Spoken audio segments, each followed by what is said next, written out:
Hey, welcome to the stuff you should think about. I'm your host, G.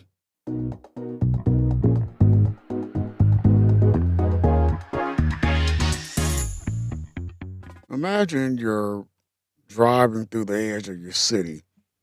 You pass a chain link fence, overgrown with weeds, wrapping around a sprawling, hollowed out warehouse with shattered windows and a collapsed roof. It's an eyesore, a dead zone. Maybe you've even avoided walking past it at night. Most people see a scar on the skyline. But urban planners, environmentalists, and local entrepreneurs, they see a gold mine. Welcome to the stuff you should think about. I'm G, and today we're talking about brownfields. So, what exactly is a brownfield?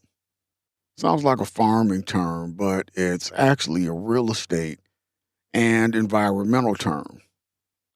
The EPA defines a brownfield as a property where the expansion, redevelopment, or reuse may be complicated by the presence or just the potential presence of a hazardous substance, pollutant, or contaminant. Think old dry cleaners, abandoned gas stations, defunct textile mills, or shuttered steel plants. We're talking about literal industrial ghosts. Now, why should you care? Because these sites are lungs of our cities. When we leave them abandoned, we're essentially inviting urban light. Investors flee, property values drop, and the community loses out on tax revenue and public space. But when we clean them up, it's magic. Let's look at a case study. Take a look at the High Line in New York City. Before it was a world famous elevated park, it was a derelict, rusting freight rail line. It was a brownfield in the sky. By remediating the soil and repurposing the structure, the city didn't just clean up a contamination, they created a global landmark that generated millions in economic activity. But it's not just about flashy tourist spots. In many smaller towns, a brownfield is reclaimed to become the local grocery store that the neighborhood desperately needs, or a community garden that turns a toxic lot into a source of fresh vegetables. But here's the tricky part: the redevelopment gap. It's expensive.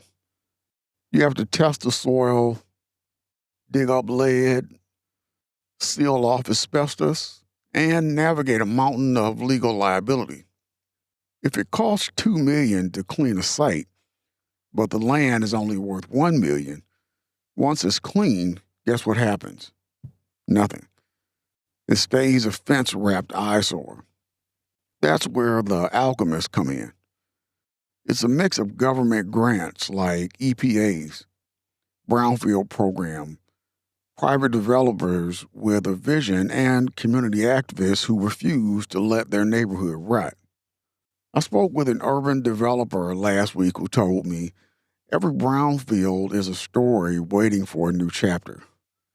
It's about taking the history, however messy, and scrubbing it clean enough to start over. It's recycling on a massive municipal scale. Next time you pass one of those chain link fences, look closer. Look past the rust.